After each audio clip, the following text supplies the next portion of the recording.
Muy buenos días. Buenos días.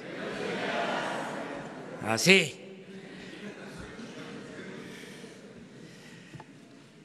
Hoy vamos a dejar más tiempo para la sesión de preguntas y respuestas, para que todo lo que esté pendiente lo abordemos, que dediquemos más tiempo a eso. Solo aclarar lo de ayer, con todo respeto al compañero periodista, que siempre va a tener nuestra comprensión, nuestro respeto, y no es confrontar a nadie y que esto aplique a todos. Son asuntos públicos que se tienen que tratar, pero no significa afectar a nadie. La dignidad está por encima de todo. No se puede humillar a nadie, no se puede ofender a nadie. Hay que respetarnos. Solo aclarar de que, en efecto, la Oficina de Transparencia, el Instituto de Transparencia, negó la apertura del caso de Odebrecht en mucho tiempo. Se abrió, sobre todo luego de la elección del 1 de julio, porque nosotros lo veníamos denunciando, pero estas son las pruebas.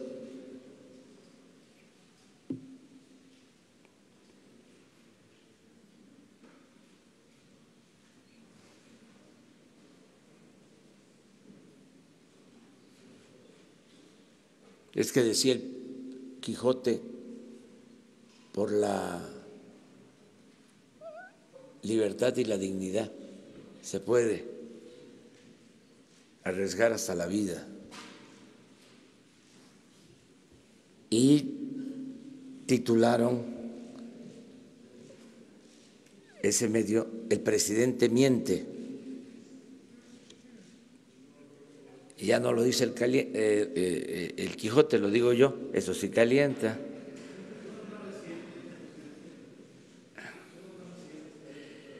Sí, es que son dos láminas. Este es.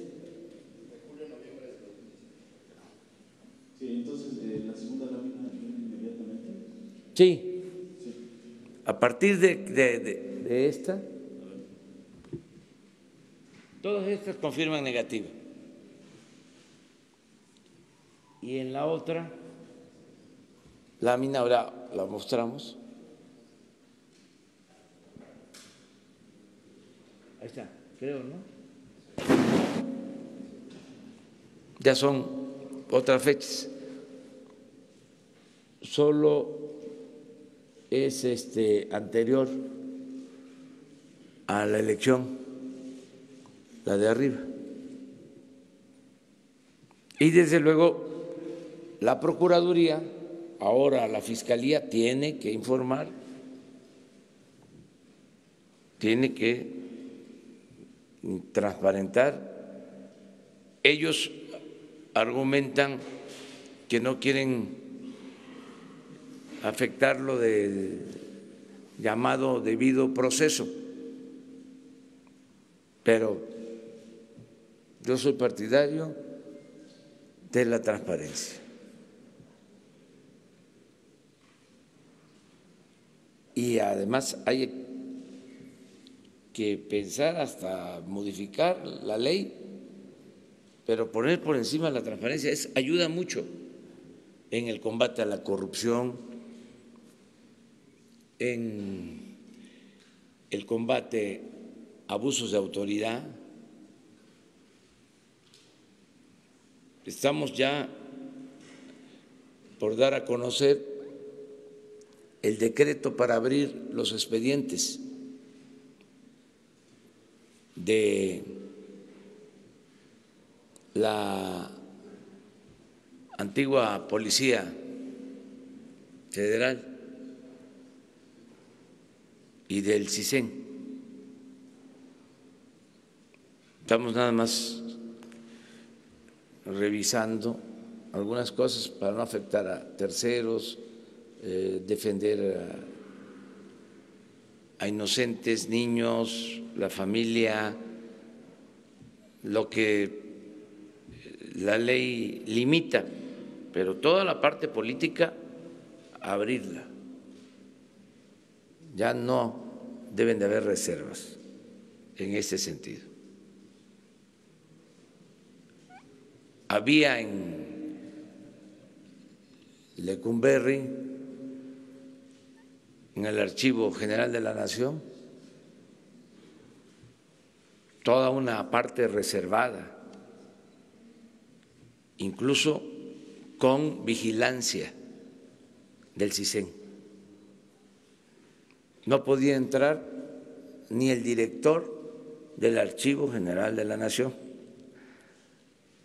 a esa sección del mismo archivo.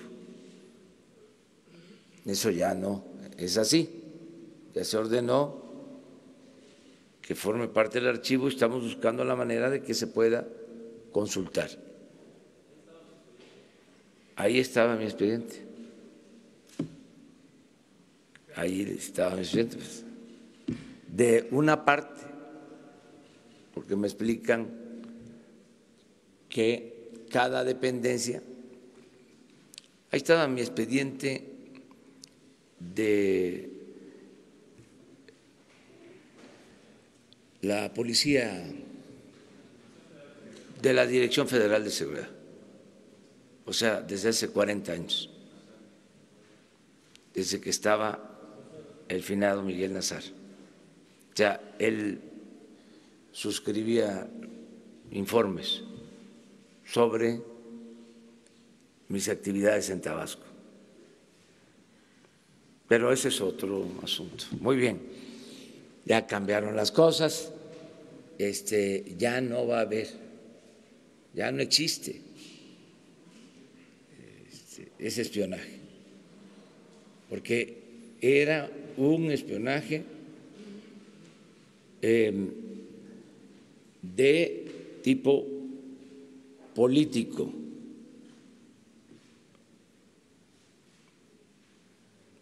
Un espionaje que no tenía que ver con la seguridad nacional.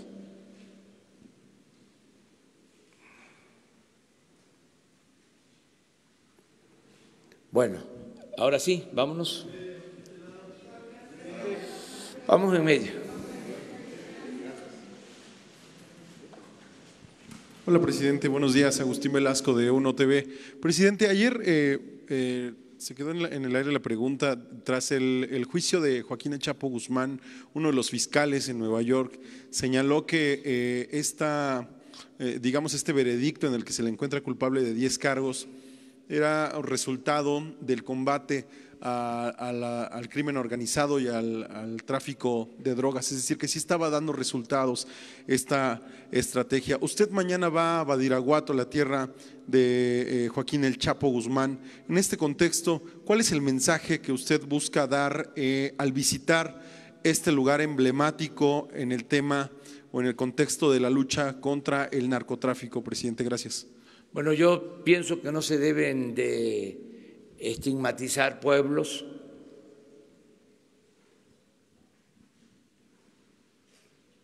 No se puede estigmatizar a Tlacomulco, porque de ahí era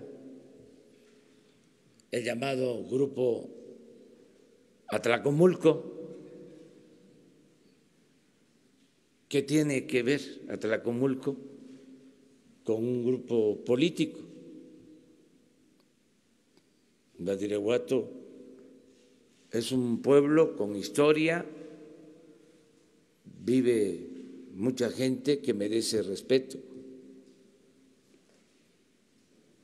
Voy mañana a Badiraguato porque vamos a llevar a cabo 3 acciones importantes. Una, estamos construyendo un camino, porque ya tenemos el presupuesto, de Badiraguato a Guadalupe y Calvo, Chihuahua, toda la sierra. Muy importante la comunicación. De Sinaloa a Chihuahua. Segundo, se va a crear una universidad pública en Badiraguato con especialidad en el fomento a la actividad forestal, porque es una zona con mucho potencial boscoso. Y tercero, se va a llevar a cabo el programa Sembrando Vida. Vamos a sembrar en esa región, solo del lado de Badiraguato, 50,000 hectáreas, de Badiraguato a Guadalupe y Calvo. Son 3 acciones importantes. Esto va a significar crear 20,000 empleos en la sierra, no temporales, permanentes.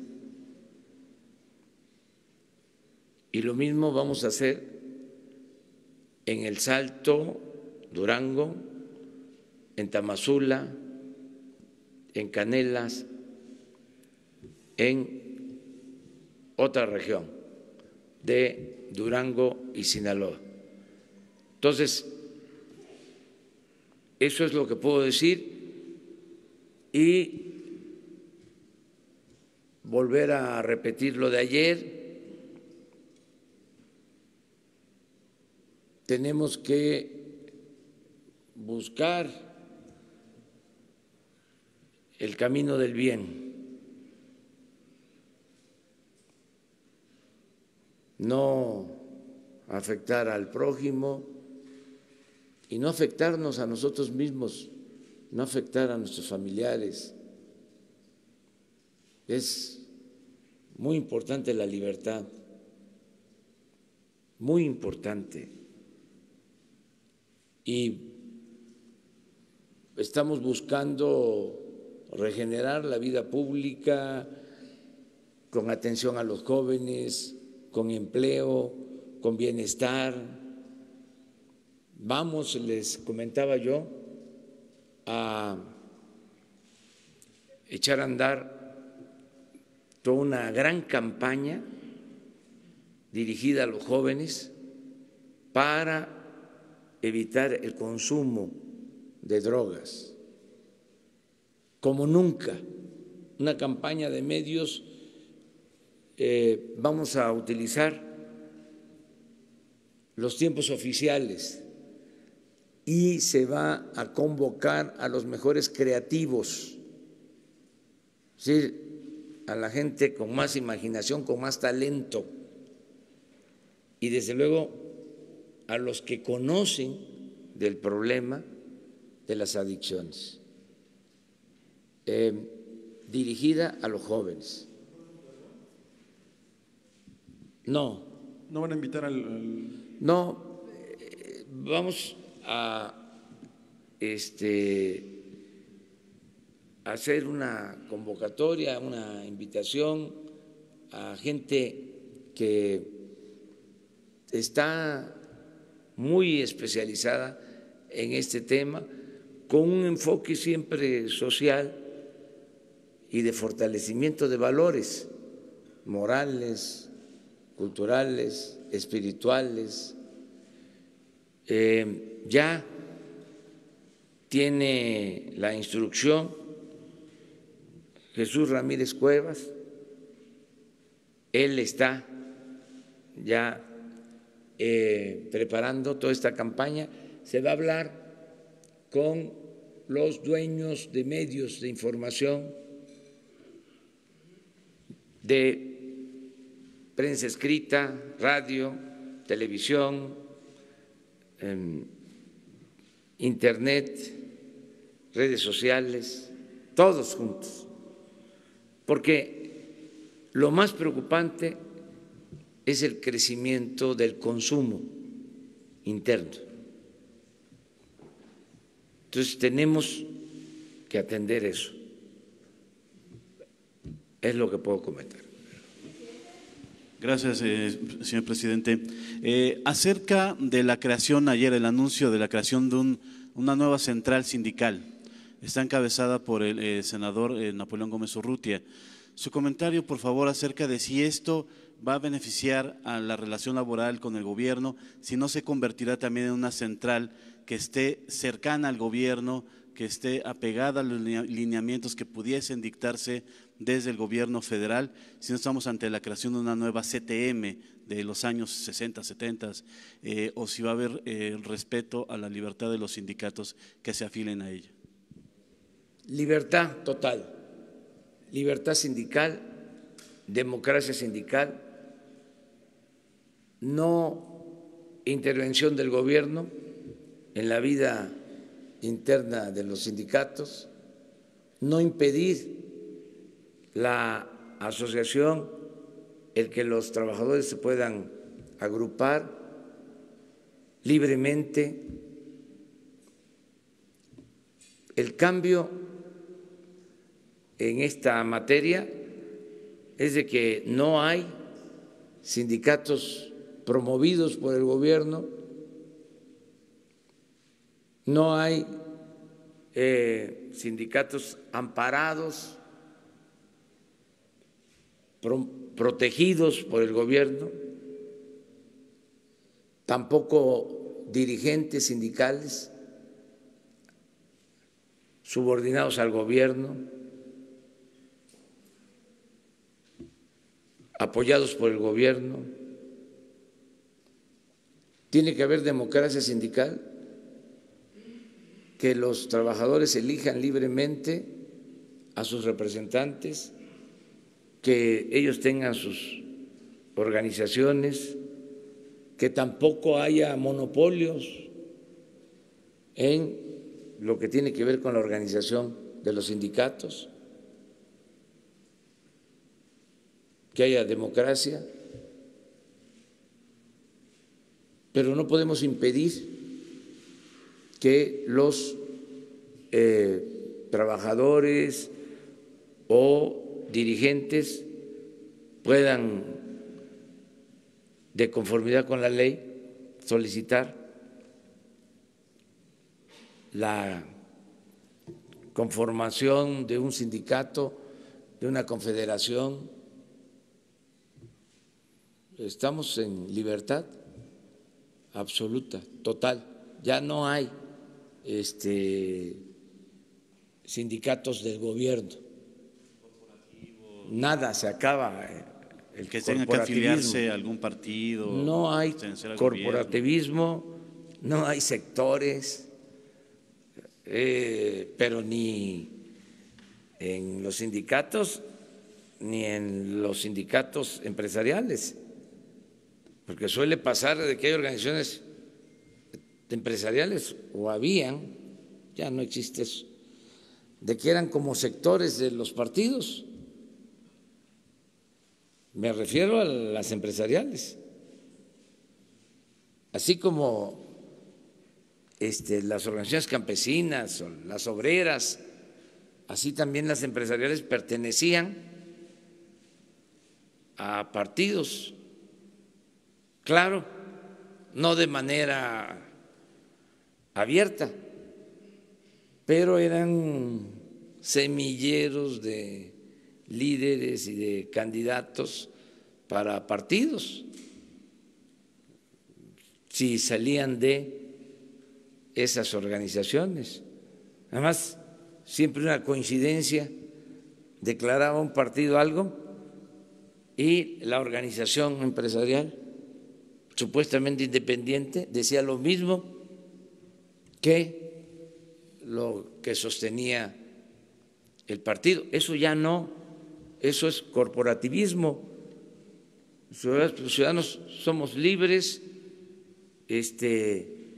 ya no puede darse esa tutela porque el ciudadano es libre y consciente, está muy politizado. Yo les comentaba, nunca en la historia de México, nunca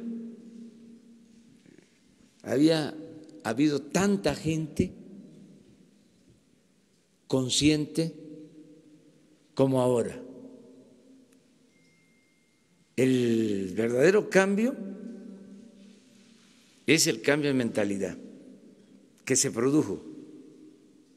Entonces, ¿para qué la tutela? Todavía hay algunos, hasta de los que están participando con nosotros, que incluso vienen de la lucha, pero como es tanta la costumbre corporativa y la cultura caciquil, entonces dicen mi gente. ¿Y qué hago con mi gente? ¿Qué le digo a mi gente? Esas expresiones. O que espera en línea de parte de usted. Sí, o lo otro. Me están quitando mis plazas. Oye, si tú no tenías plaza, si nosotros no teníamos plaza.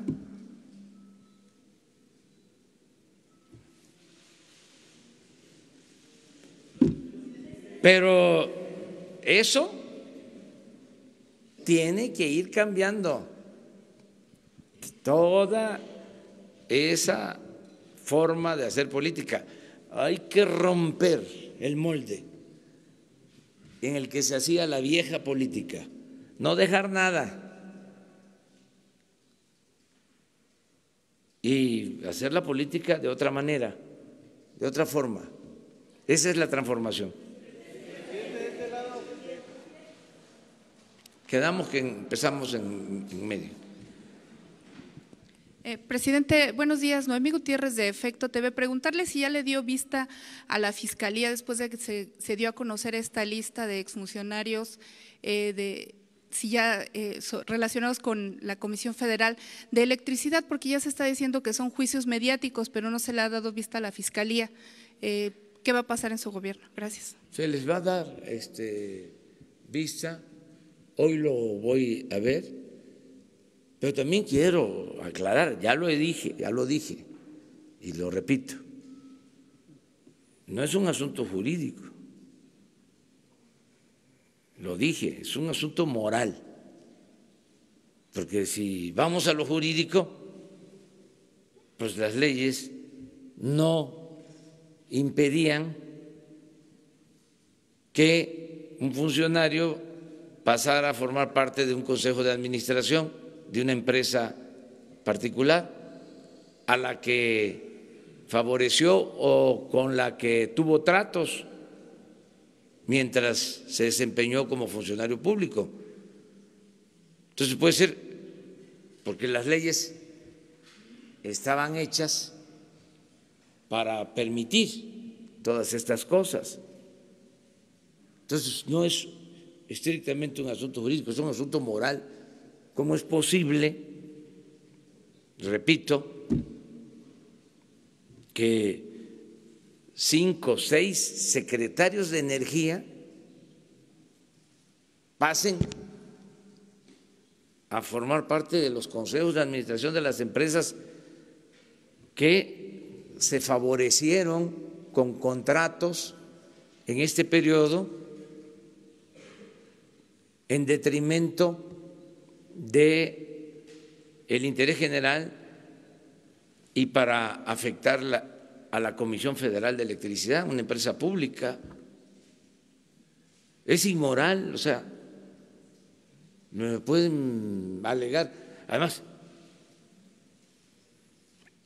no somos leguleyos. ¿Tienen pruebas? Preguntarle ¿Cómo en esa no? lista Las pruebas fueron las que se presentaron. Todos ellos son miembros de consejos de administración, todos trabajaron en empresas o trabajan en empresas vinculadas a las áreas que ellos tenían encomendadas como servidores públicos. Entonces, sí, es una inmoralidad. En el sector financiero, en Pemex, en la Comisión Federal de Electricidad. Eso no pasa, les decía yo, en ninguna parte del mundo. Es un buen tema de investigación. Ni en Estados Unidos, en donde es muy común que empresarios, que quienes están en el sector privado pasen a ocupar cargos en el gobierno o que terminan en el gobierno y pasan a ser asesores o consejeros o directivos de empresas particulares. No se dan casos como lo que sucedió en el país. Y no solo es lo que tiene que ver con la Comisión Federal de Electricidad, es Pemex, los exdirectores de Pemex. Hacienda, les hablaba yo de el director del FOAPROA, del IPAP, el que rescata los bancos, pasa a formar parte del Consejo de Administración de uno de los bancos rescatados hasta la fecha. Entonces no es decir nombres y ofrezco disculpas, pues, pero se pasaron, o sea, y pues no es ilegal o puede que no sea ilegal, pero es una inmoralidad, sin duda.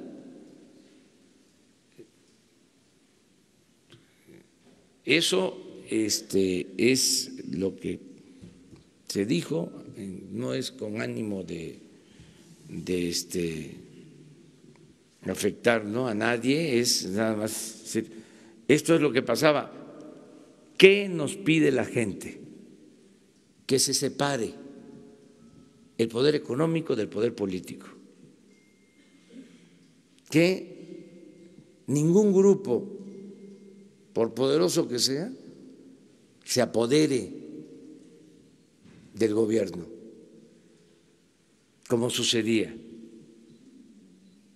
Entonces, ese es el cambio y eso es lo que se está haciendo. Otro más aquí y nos vamos. Buenos días, presidente. Jorge Monroy, del periódico El Economista. Presidente, preguntarle, ha dicho que el combate a la corrupción es una prioridad de su gobierno. ¿Qué indicadores tendrá la ciudadanía para medir los ahorros reales por el combate a la corrupción en términos, por ejemplo, del robo a combustible, la cancelación de plazas, los contratos, incluso si ya nos puede compartir algunas cifras en estos 2 meses de ahorros en estos rubros? Y por otro lado, preguntarle, presidente, nos había dicho que iba a hacer una evaluación bimestral de los avances del presupuesto, preguntarle si ya lo hizo y también cómo está funcionando el presupuesto. Gracias. Bueno, les adelanto que vamos muy bien en la recaudación. Está creciendo la recaudación con relación a meses anteriores. No tenemos todavía los datos consolidados, pero el reporte que tengo es que estamos recaudando más que lo que se hacía anteriormente. Les comento también que ya llevamos ahorros, sin duda, en lo de el combate al huachicol. Ya debemos de estar con un ahorro de alrededor de 5,000 millones de pesos hasta ahora. 5,000 millones de pesos. Si seguimos así, podemos alcanzar los 50,000 millones en el año de ahorro. Nos ahorramos los 33,000 millones de la no devolución del impuesto sobre la renta. Ayer firmamos un convenio con la ONU para darle seguimiento a compras,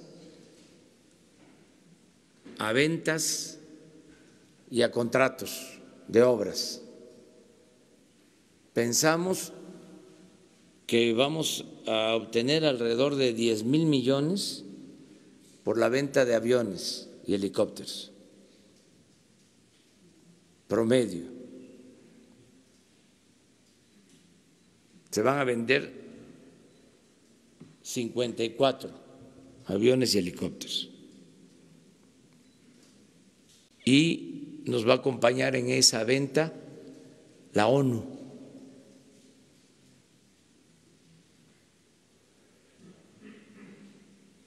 Pensamos que nos podemos ahorrar hasta 1,000 millones de dólares en la compra de medicamentos. El gobierno de la República en su conjunto, tanto salud, el ISSSTE, el seguro, Pemex, la Secretaría de la Defensa, la Secretaría de Marina, más los gobiernos estatales, adquieren en medicamentos y equipos alrededor de 4,000 millones de dólares. Y podemos ahorrarnos alrededor de 1,000 millones de dólares. Esto es de 18 a 20,000 millones de pesos. Y así en otras adquisiciones. Y lo mismo en el caso de contratos de obras. Se van a hacer públicas las licitaciones y van a ser acompañadas, van a estar acompañadas de la ONU para que haya absoluta transparencia. Todavía no puedo informar sobre los avances que se han conseguido. Voy a tener este informe cuando se cumplan 100 días. Esto va a ser como el día 10, 11 de marzo. Aquí voy a informarles de cómo vamos. Le voy a informar al pueblo a través de ustedes. tener algunos indicadores, presidente, en el presupuesto para poder hacer esta evaluación de cuánto se está ahorrando? ¿Se va a meter en el presupuesto? Sí, sí. Vamos a tener todo lo relacionado con ingresos y el ejercicio del presupuesto. Es decir, el avance en programas, en obras, avance físico y financiero, un corte. Para que se conozca. Y esto lo vamos a hacer periódicamente. Cuando fui jefe de gobierno informaba cada 3 meses. Entonces, lo vamos a hacer así. Nada más que aquí con ustedes, y ya cuando corresponda ir al Congreso, pues vamos a informar.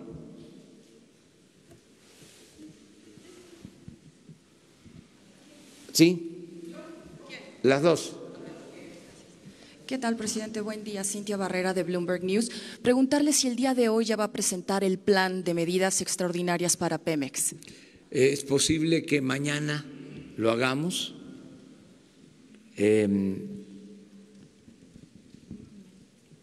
Lo está trabajando la Secretaría de Hacienda con Pemex,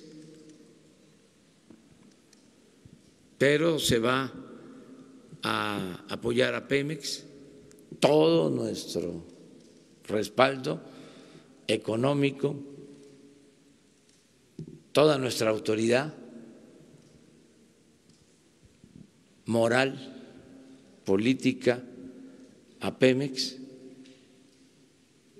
Se va a rescatar a Pemex, ese es el propósito, lo mismo que a la Comisión Federal de Electricidad. Es probable que mañana, hoy quedaron en informarme de Hacienda sobre la propuesta,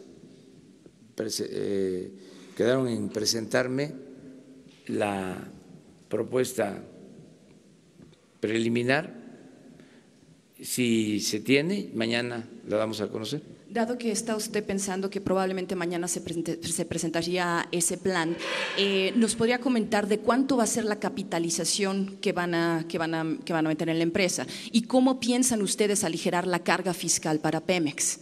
Eso es algo que está esperando. Bueno, le adelanto, le vamos a quitar carga fiscal a Pemex.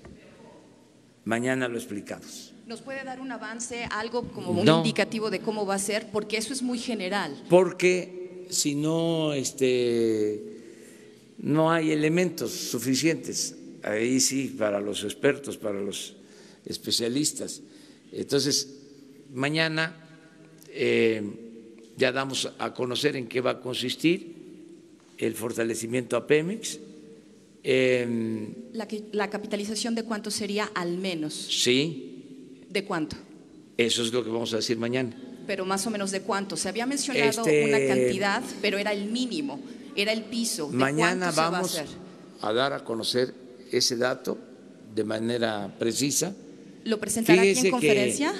Qué buena periodista es usted, porque yo estaba diciendo que hoy me iban a presentar el reporte o el proyecto preliminar y era probable que mañana se diera a conocer.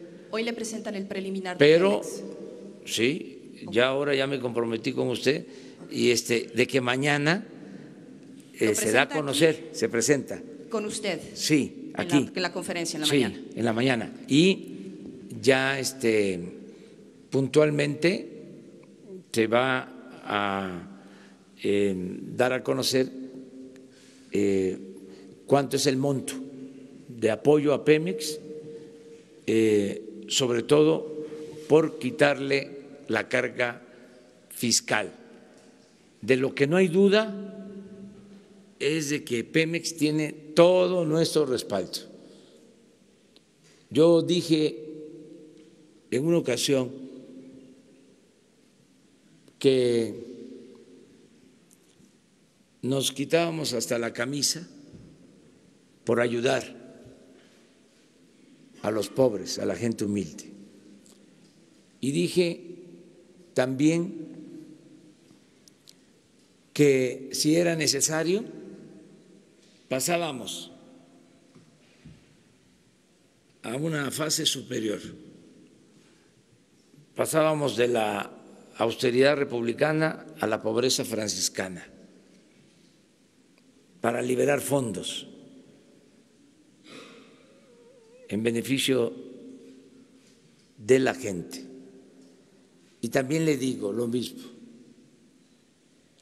para apoyar a Pemex no hay límites, porque es una empresa estratégica, fundamental para la nación, una empresa que ha sido muy maltratada, por decir lo menos, una empresa que fue saqueada, sobre todo en este periodo neoliberal,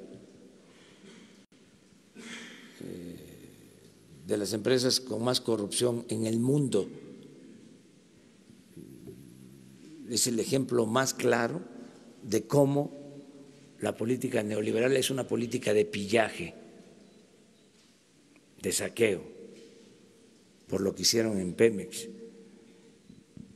Además, por la manera en que engañaron de que con la reforma energética Pemex iba a consolidarse, modernizarse, tener estándares de productividad de los más altos del mundo. Pura mentira, puro engaño, pura corrupción. Entonces, nosotros vamos a rescatar a Pemex y se va a fortalecer a Pemex y mañana presentamos la propuesta. Buen día, presidente. Ana Isabel Martínez de Reuters, y también quería preguntar el tema de Pemex. Dentro del plan que ustedes están contemplando para rescatar a Pemex, ¿sabe si hay algo concreto respecto al tema de la deuda? La deuda financiera son de 103.000 millones de dólares. ¿Habrá algún tema de refinanciamiento o reestructuración o algo así? Y la capitalización, el dinero, ¿de dónde va a venir? Porque es de dinero del gobierno federal, pero ¿de dónde? ¿De qué bolsillo va a salir? Porque al final es deuda del Estado. Gracias. Sí, va a salir de el presupuesto que se tiene, de los ahorros que se están consiguiendo. Por ejemplo, se hablaba inicialmente de 1.500 millones de dólares adicionales.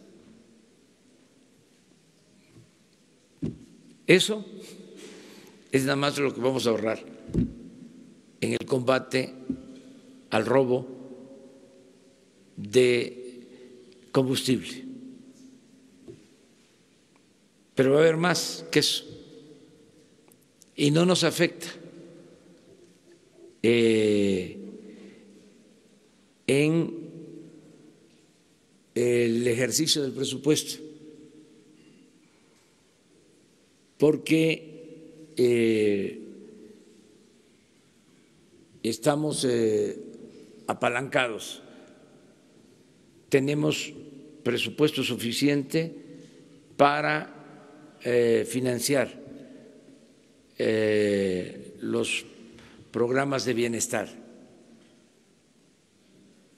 No tenemos ningún problema, de modo que no vamos a recurrir a deuda,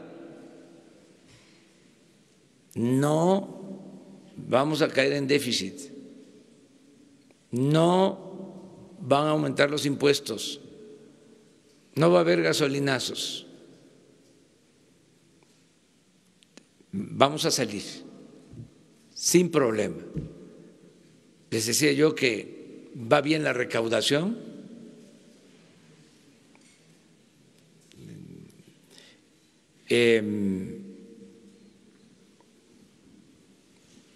no tenemos problemas de debilitamiento del peso,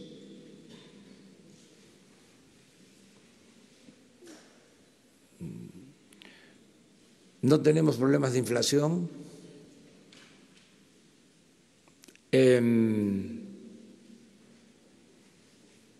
se están creando empleos y es muy probable que estemos creciendo y vamos a crecer más. Pero, presidente, ¿me podría precisar el tema sobre si están pensando hacer algo con la deuda de Pemex? Refinanciar, reestructurar algo, porque los próximos vencimientos son muy altos y están muy concentrados en los próximos años. Sí, pero no tendríamos problema para solventar todos nuestros compromisos.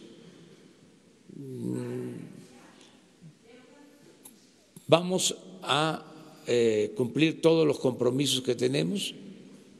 O sea, Pemex nunca va a incumplir con un compromiso de deuda. Vamos a pagar puntualmente todos nuestros compromisos. Tenemos mucha fortaleza económica en México, ahora más que nunca. Y la fortaleza, aunque parezca algo subjetivo, tiene que ver con la autoridad moral, tiene que ver con el que ya no hay la corrupción que había antes.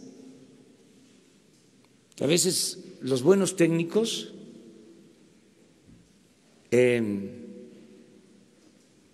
consideraban lo que perdía nuestro país con la corrupción. Ahora ya no se habla de eso. Pero lo cierto es que en el caso de Pemex había una gran fuga por la corrupción. Ahora podemos, en vez de perforar 50 pozos, podemos perforar con el mismo dinero 150. Y eso no se está tomando en cuenta. Poco a poco se va a ir entendiendo.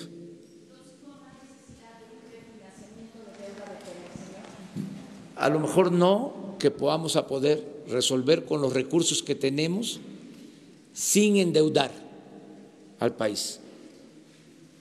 O sea, el propósito es cumplir el compromiso de no endeudar al país, de no crear déficit, que podamos tener finanzas públicas sanas y en equilibrio. Ese es el propósito.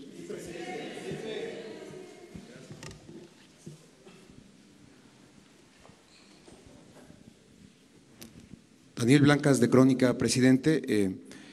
Hoy narramos o publicamos un relato de 12 funcionarios de la Secretaría de Gobernación que fueron perseguidos, ahuyentados de la zona huachicolera de Hidalgo, amedrentados por bandas criminales. La pregunta es si usted está pensando, para usted es importante que los funcionarios estén cerca de la gente y la instrucción de ustedes es que ellos acudan de manera directa a la gente, pero está pensando en darles protección a los funcionarios, porque estamos hablando de subsecretarios incluso que vivieron esta experiencia ahí en Hidalgo, si está pensando en darles seguridad, si conoce otros casos de funcionarios de su gobierno que haciendo esta labor de ir pueblo por pueblo, gestionando algunas tareas, hayan sufrido también este embate del crimen organizado. Primero esa pregunta. Segundo, nosotros pues, recorrimos la zona, estuvimos hace unos días en esa zona huachicolera de Hidalgo y nos resuena una frase aquí nosotros mandamos, decían los criminales, aquí nosotros mandamos. ¿Quién está mandando en esas zonas? Porque también vimos que había una alta presencia del ejército en constantes operativos, por caminos, por terracería, y estamos viendo los resultados de la incidencia de tomas clandestinas, los ahorros que está habiendo en este sentido, pero los territorios siguen controlados por esta gente. ¿Quién manda en estos territorios, presidente? Manda la autoridad y sobre todo manda el pueblo, mandan los ciudadanos. Estos son grupos que se sitúan, desde luego, de manera informal, ilegal, para llevar a cabo ilícitos, pero los ciudadanos no los están protegiendo y los ciudadanos quieren que haya legalidad y que no haya corrupción. Eso es lo que está pasando. No es fácil de la noche a la mañana acabar con estas prácticas que existían. En el caso de Hidalgo, se arraigó mucho lo de el huachicol, y por eso está costando, bueno, hasta la desgracia, lo doloroso que fue la explosión. Todavía ahí se están registrando actos de robo de combustible, de tomas clandestinas. Lo tenemos bien analizado, lo conocemos. ¿Sí? O sea, no puede decirse que en Hidalgo, a pesar de lo que sucedió, ya no hay robo de combustible. Sigue habiendo, no como antes, y con una característica que ayuda mucho: ya no tienen el apoyo de la gente. Ya no tienen el apoyo de la gente, porque han habido fugas en Hidalgo, ¿sí? Incluso parecidas a la fuga que causó la explosión, y ya la gente no está. Pero sí siguen manteniéndose estos grupos, eso no se puede ocultar. Acerca de las amenazas a funcionarios, pues son riesgos que se tienen que correr, pero la mayor parte del pueblo protege a los servidores de la nación. La mayor parte de la gente protege a los servidores de la nación, y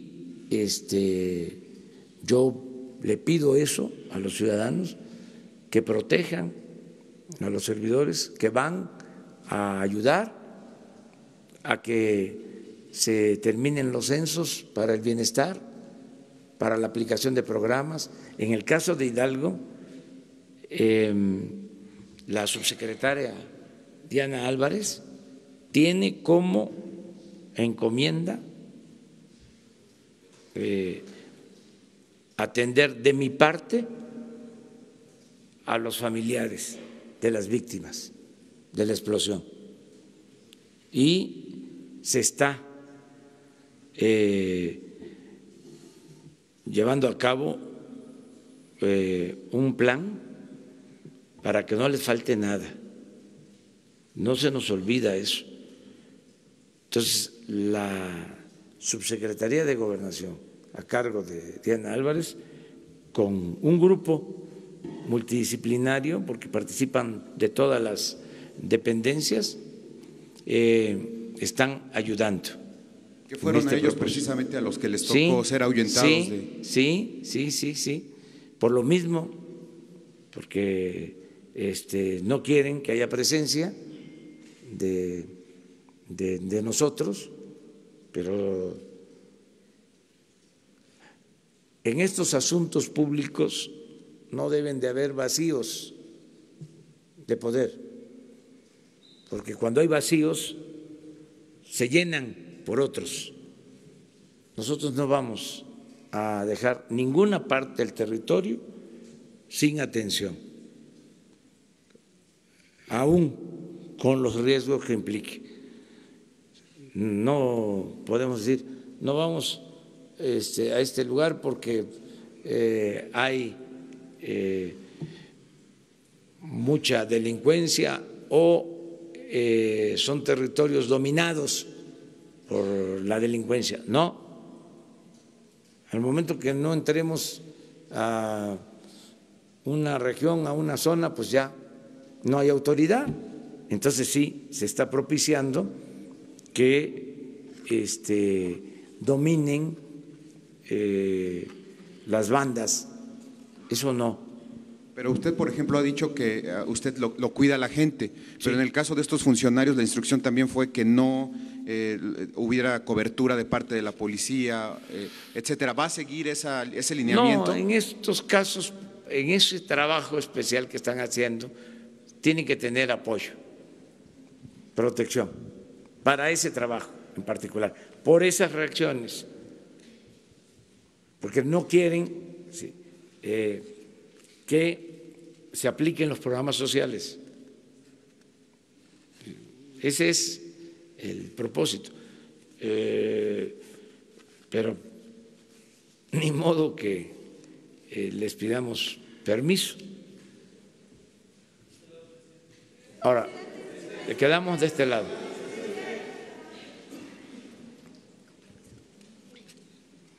Y luego terminamos aquí.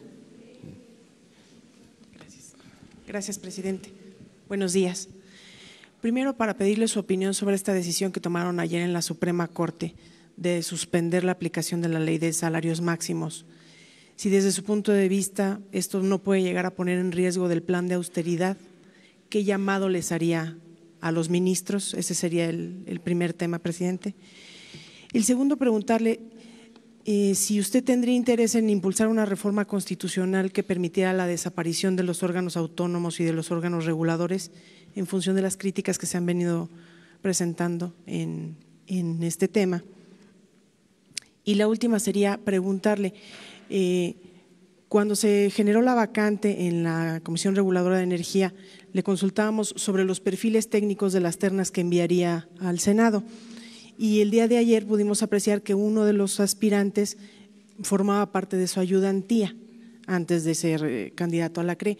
¿Usted considera que sí cumple con el perfil especializado para un órgano técnico de este nivel? Gracias. Bueno, a ver, vamos por parte. Lo de la decisión de la Corte es un asunto legal que se tiene que resolver de esa manera. Considero que no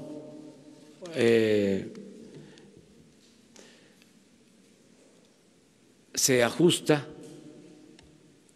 a lo que tiene que hacer, a la conducta de quien imparte justicia. Y nosotros no vamos a modificar nuestro plan.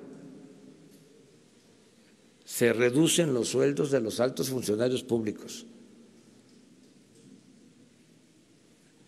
Deberían los que están solicitando que se mantengan esos sueldos elevadísimos ofrecerle disculpas a los mexicanos, porque es una ofensa que en un país con tanta pobreza, con tanta necesidad, hayan esas extravagancias, esos sueldos ofensivos. Esa es mi opinión, respetando la autonomía del Poder Judicial. La segunda… La posibilidad de impulsar una reforma constitucional para desaparecer los órganos. No. son muy leguleyos, con todo respeto. Los impulsores del gobierno paralelo de esta constelación de órganos autónomos que crearon en el periodo neoliberal para favorecer a las minorías y para simular.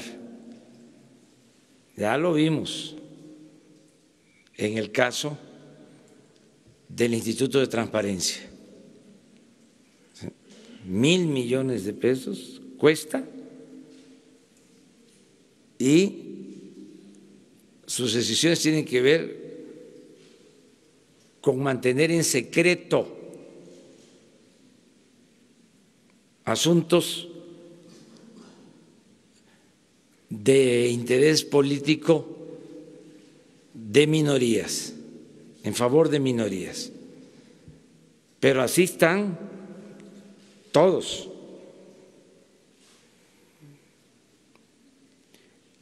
Sobre todo esto que crearon de las comisiones, organismos reguladores en el sector energético. Todo lo que produjo la llamada reforma energética. Entonces no tengo pensado nada. Afortunadamente se les están venciendo los plazos.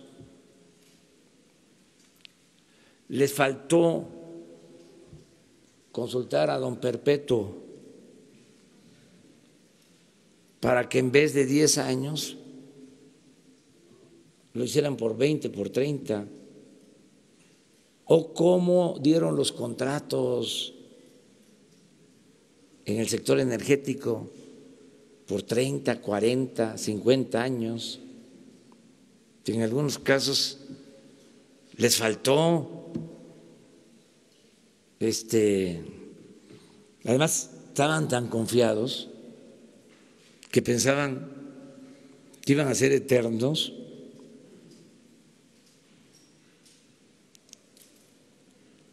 que tuvieron fallas y ahora pues están venciendo contratos,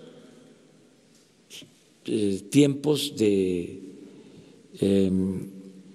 estos servidores públicos, estos funcionarios, y de acuerdo a la ley puede haber cambios, puede haber renovación. Entonces, pero no nos vamos a meter a hacer reformas constitucionales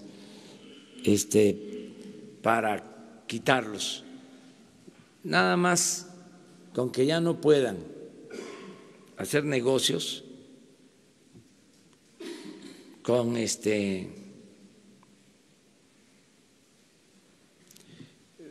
tenerlos vigilados, porque son muy corruptos, para que no den contratos, permisos, concesiones a quienes construyen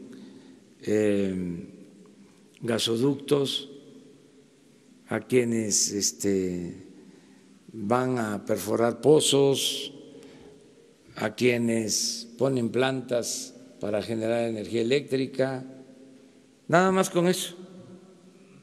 O estar pendientes para que no den subsidios,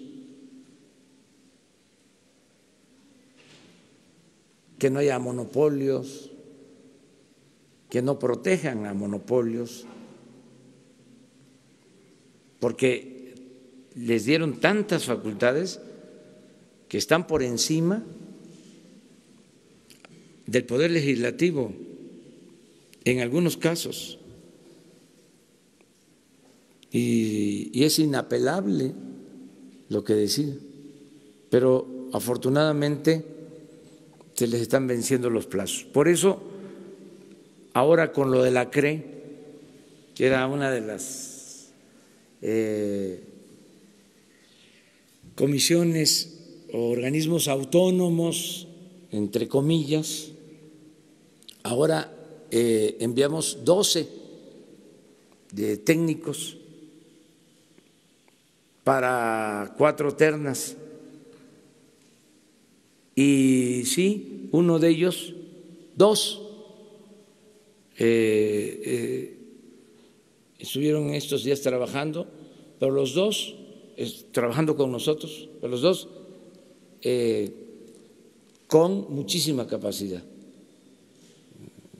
Una ingeniera petrolera, o sea, como profesión, y el otro ingeniero, creo que químico, que trabajó en Pemex durante mucho tiempo. O sea, no egresados del ITAM, perdón, ya se me fue. O sea, ofrezco disculpas, esto seriamente. O sea, pero bueno, es que eso era lo que sucedía. O sea, ayúdenme ustedes, ayúdenme a ver dónde están los economistas egresados de la UNAM. De veras, no los encuentro. ¿Qué pasó? Es público y notorio que en los gobiernos últimos, los gobiernos de corte neoliberal, en todas las áreas económicas, financieras, puro ITAM. Esto es en buen plan, pues, o sea, aquí hay del ITAM también ayudándonos. El subsecretario de Gobernación es de primera y es del ITAM, pero fue de las escuelas más convocadas a la participación en el sector público, en el Banco de México, en Hacienda, en Economía, en estas comisiones.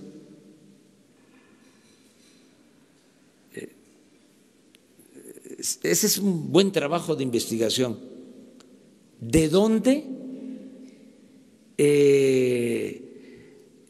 eran o son los servidores públicos que manejaron la política económica en los últimos 36 años?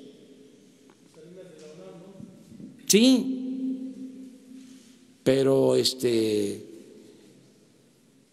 algunos otros también, pero en general, y además porque fue esto evolucionando, pero ya no hay. Bueno, hasta en relaciones exteriores no hay de la UNAM. O sea, no es que yo esté defendiendo la UNAM, o sea, es, a ver, porque esto tiene que ver con una orientación, ¿o no? Que es lo mismo la concepción de un estudiante, de un egresado de la UNAM, del Politécnico, de la Metropolitana, del ITAM, del Tecnológico, de la Ibero. Es interesante, es como el asunto de los intelectuales, que es un tema espinoso, pero hay que tratarlo también. O sea, y el otro asunto todavía más espinoso, más complicado, el de los medios. Pero eso lo dejamos para después. Que siempre debemos de hacer la diferencia entre los medios arriba y los trabajadores de los medios. que vivan los trabajadores de los medios.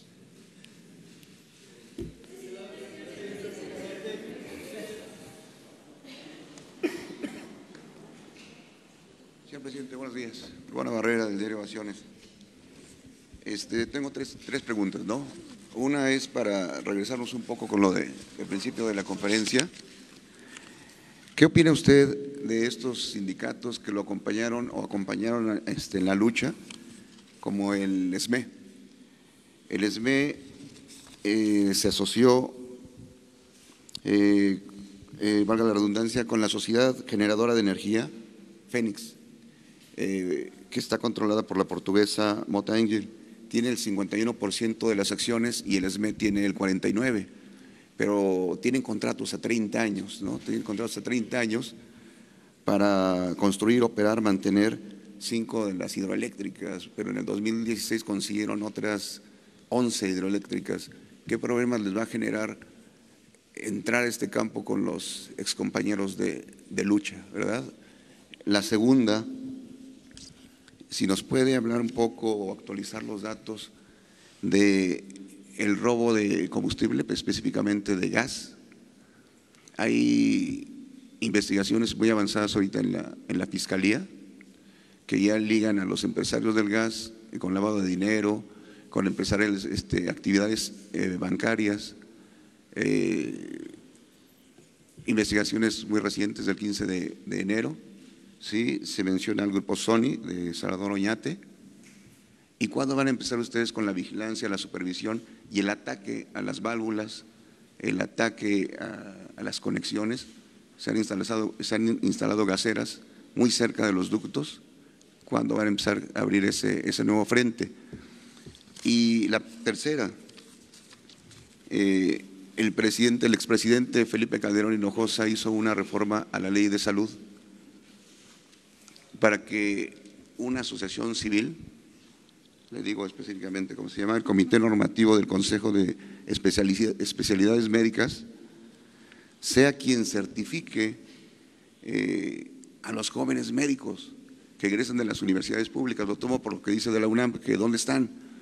Ellos estudian y son muy profesionales, son excelentes muchos de ellos, pero cuando llegan a que los certifiquen, los hace una asociación civil que no sabemos qué tan cierta o seria sean, y tienen que andar consiguiendo esos documentos de especialidad en 50, 100 mil pesos, robándose los exámenes, y hay una traba ahí, ¿no?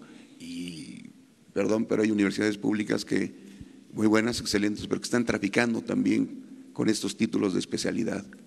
Sí. ¿Qué nos puede decir de los tres temas, señor presidente? Bueno, nada más para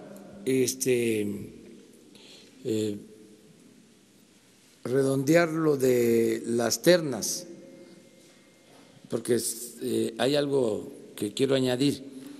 Independientemente de las características de los técnicos, que se tenga en cuenta que es el Senado el que va a elegir. O sea, porque de 12, ¿no? Estamos hablando de 2 que tienen vinculación con nosotros, que estuvieron aquí ayudando, que no están impedidos legalmente, pero al final de cuentas van a ser los senadores los que van a decidir, ¿sí? Si tienen la experiencia, si cumplen con los requisitos. Nada más eso, que quede de manifiesto. Miren, la UNAM fue muy maltratada en este periodo neoliberal. Ya se produjo una huelga en estos últimos tiempos, se le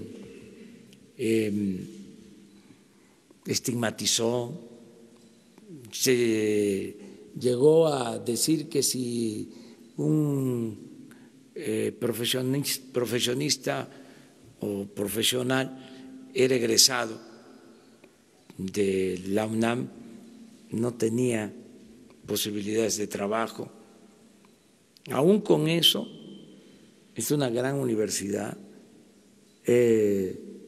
ocupando los primeros lugares en conocimiento en el mundo. Es una gran universidad, pero sí hubo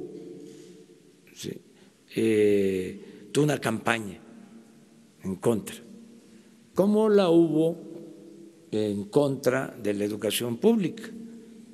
O sea, no podemos tapar el sol con un dedo. Eso ya se terminó. Ya no puede ser así.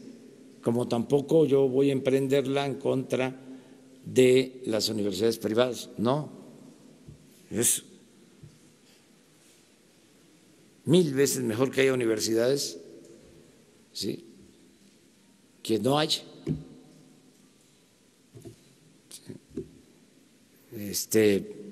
Si son privados, adelante, el que tenga para pagar una escuela privada lo puede hacer, que tenga para pagar una colegiatura, está en su derecho. Nada más que el Estado tiene la obligación de garantizar la educación pública gratuita en todos los niveles de escolaridad. Entonces, pero no es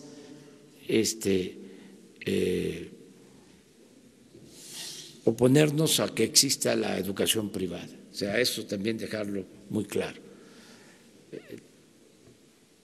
Entonces, todas estas prácticas que se llevaban a cabo ya no van a seguir funcionando. O sea, vamos a revisar todo esto que estás planteando sobre este consejo. Sí, yo no sabía de la existencia de este consejo, pero ahora ya nos enteramos y lo vamos a revisar. Ese es un asunto. El otro, que hablas de una empresa que se constituyó con trabajadores y líderes del ESME y se asoció con otra empresa privada, y se le dieron concesiones para la explotación o la generación de energía eléctrica. Es cierto lo que tú dices, no van a tener ninguna preferencia, no van a tener ningún privilegio, ya eso se termina. Esas fueron cosas que sucedieron en el sexenio pasado. Nosotros no vamos a actuar de esa forma. O sea, se tienen que respetar los contratos, porque si no tendríamos que quitar todos los contratos, o sea, no solo a unos. De ahí el porqué también ver hacia adelante, porque se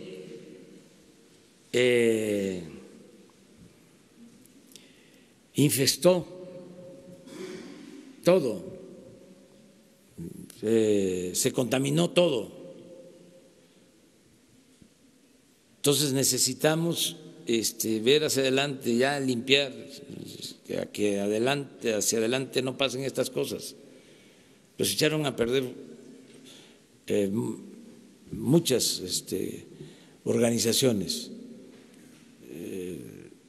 y no se trata aquí de decir, bueno, es que despidieron injustamente, porque así fue, eso es cierto, a 40,000 trabajadores de la empresa Luz y Fuerza del Centro, pero después hubo un acuerdo con el gobierno, no todos, estamos hablando de 1,000 de los 40,000, y sí hay una asociación con una empresa privada, y sí se les dieron estos permisos. Entonces, ya no vamos a seguir con estas prácticas, porque además ya no se va a seguir favoreciendo a empresas particulares en detrimento de la Comisión Federal de Electricidad. Ahora la Comisión Federal de Electricidad va a generar la energía. Esa es la nueva política. pero no suspender contratos. Lo otro que mencionabas. El combate al robo de gas, específicamente, sí, de las miren, plantas que se han instalado. Hoy nos informaron de que ayer, en una acción conjunta, donde participó la Policía Federal y en apoyo a la Fiscalía General, se actuó y se detuvo a personas y se encontraron depósitos de distribución de gas clandestinos con pipas, incluso en fragancia.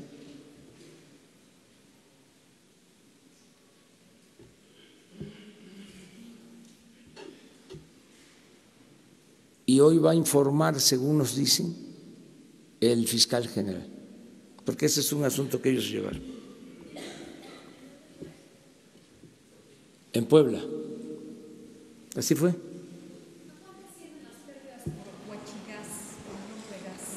Todavía no hay una evaluación, pero sí les van a decir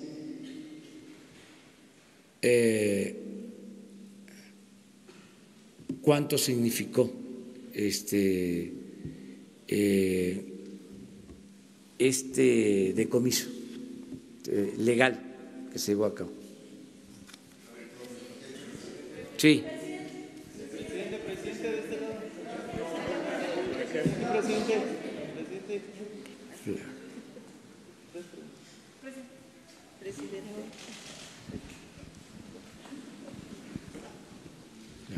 Muchas gracias, presidente. Buenos días. Antonio López, del diario La Razón. Dije fragancia, ¿va? Sí. Es flagrancia. Sí. Presidente, usted ha sido muy enfático en que ya no van a recibir recursos las organizaciones de la sociedad civil porque pues las entregaban con moche. Estas organizaciones de las que nos ha hablado son organizaciones en materia social. Sin embargo, en el gobierno federal pues se habla de que existen más de 27,000 organizaciones, solo una tercera parte de ellas se dedican al sector social. Preguntarle qué va a pasar con el resto de las organizaciones que también son vínculo entre la federación y la ciudadanía, muchas de ellas en materia de derechos humanos, muchas de ellas en materia de seguridad y que también bajan recursos de la federación. ¿A ellas también se les está investigando? ¿Ya no se les va a dar recursos? Esa es mi primera pregunta. La segunda, preguntarle, la semana pasada el titular de la Unidad de Inteligencia Financiera, Santiago Nieto, me platicó que sostendría una reunión con el fiscal general de la República, que ya hay más investigaciones sobre gasolineras que trabajan con huachicol, que ya hay más cuentas congeladas, a ver pues cómo han avanzado esas investigaciones y bueno, pues, pedirle si lo puede convocar para que nos actualice estos datos. Y finalmente preguntarle, presidente, ¿qué es lo que está pasando en el CONACYT? Ayer ya se habló de la baja de Edith Arrieta Mesa, que bueno, pues es diseñadora de modas de profesión, pero que trabajaba como subdirectora de la Cibiogem. Este es un caso, sin embargo, pues está el de David Alexir Ledesma, que es subdirector de comunicación social, pero que no lleva ni la mitad de la carrera de comunicación. Se denunció otro caso de la secretaria administrativa de fondos sectoriales, María Chávez, y de ella se acusa pues que no tiene más que la secundaria. ¿Qué es lo que está pasando? Se habla de que pues se contrató por compadrazgos, cuotas políticas. ¿Qué es lo que está pasando en el CONACYT? Muchas gracias. Bueno, sobre esto último, le vamos a pedir a la directora del CONACYT que hable con ustedes sobre todo esto. Se está procurando, no solo en el CONACYT, sino en todo el gobierno, que no haya ninguna anomalía. Y ya lo dije ayer, no se va a tolerar corrupción, no se va a permitir influyentismo, amiguismo, nepotismo, ninguna de esas lacras de la política. Lo que se venía haciendo no se va a permitir. Entonces, todo lo que aquí se ponga a consideración se va a investigar y se aclara todo. Entonces, en este caso, sería importante que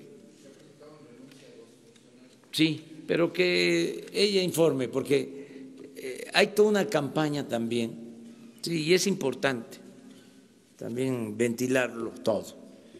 Están muy molestos algunos del CONACYT, los machuchones, porque hay mafias en todo, hasta en la ciencia, mafia en, aunque parezca increíble, en la cultura, en la intelectualidad, cotos de poder. Entonces, eran intocables y también con sueldos elevadísimos y tampoco con tanto nivel académico. Entonces, se sienten desplazados. Entonces, que se transparente todo. Yo le tengo mucha confianza a la directora del CONACYT. Es una mujer no solo inteligente, les decía yo ayer, Premio Nacional de Ciencia 2017. Pero no solo eso, es una mujer honesta, con convicciones, pero que se ventile este asunto. ¿Qué otra cosa planteaste? Las organizaciones de la sociedad civil. Lo mismo, es parejo. No se le va a dar dinero a ninguna organización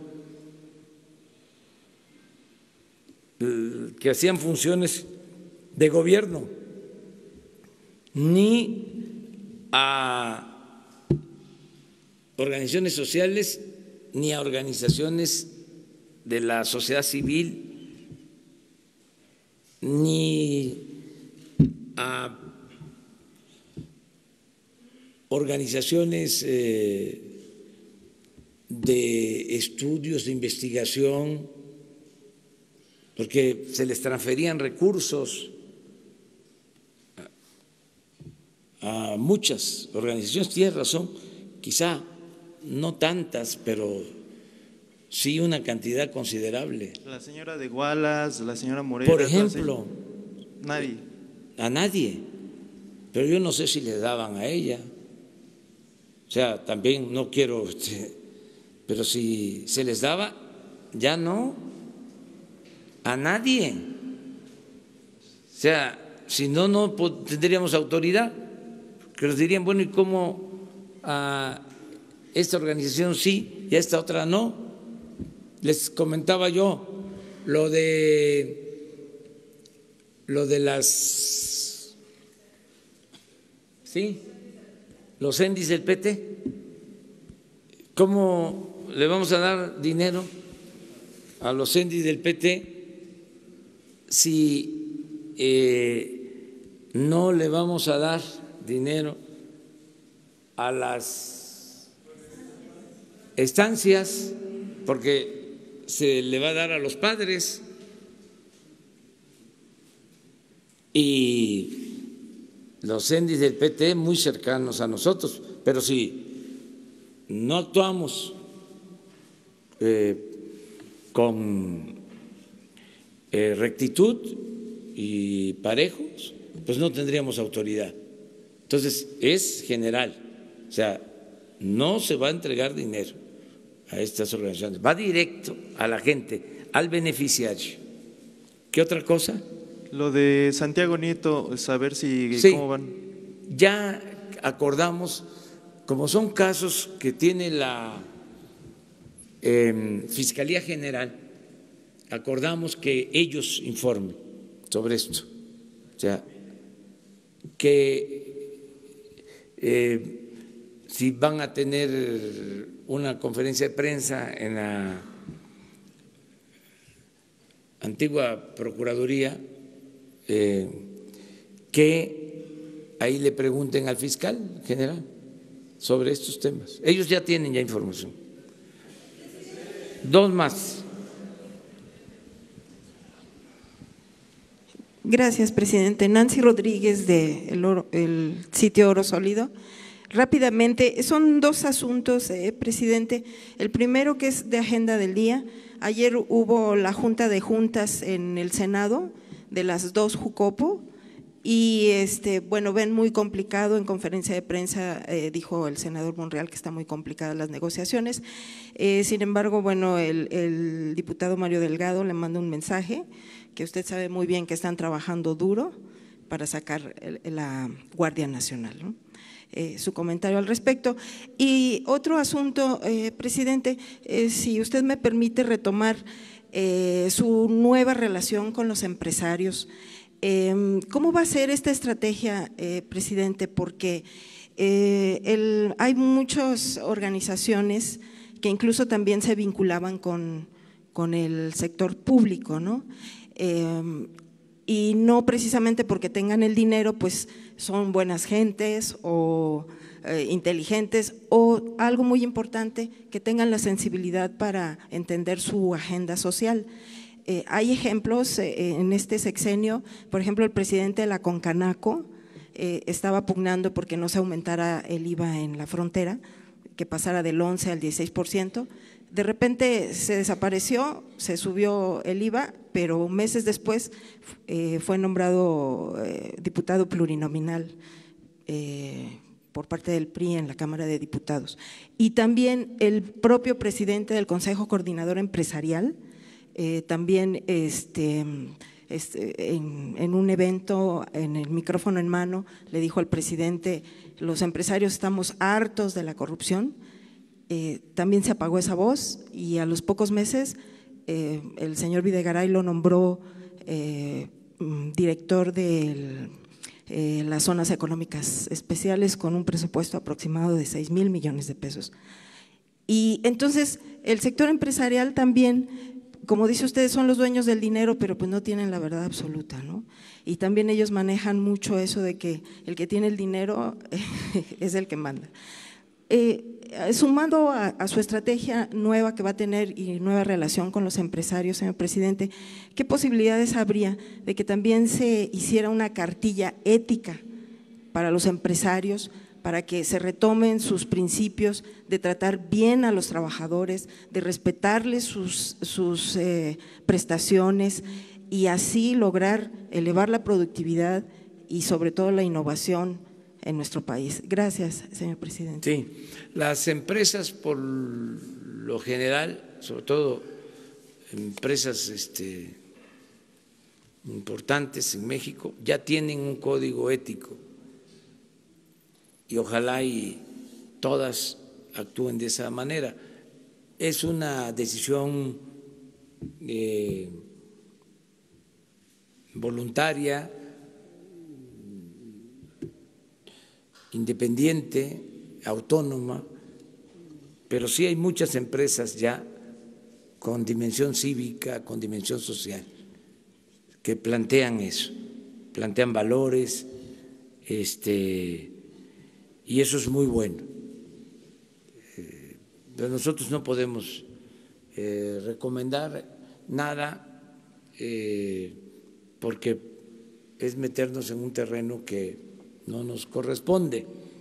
Lo que sí es que en esta política de no entregar apoyos a organizaciones es para todos, es parejo, porque también el sector empresarial se beneficiaba de recursos del presupuesto en estudios y en otros campos.